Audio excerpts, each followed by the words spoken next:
حضرت آدم از پروردگار پرسان کرد پروردگارا چرا بعضی از بندگان را کور خلق کردی؟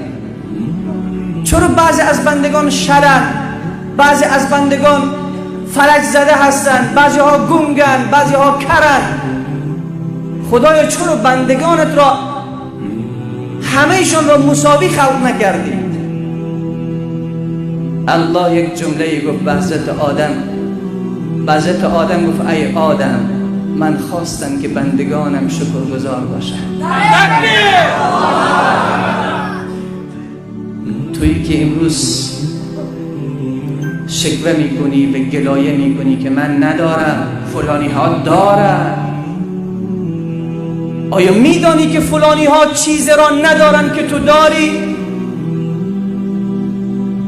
من ندارم، فلانی ثروت زیاد دارد، تو میدانی که فلانی ایمان ندارد تو داری؟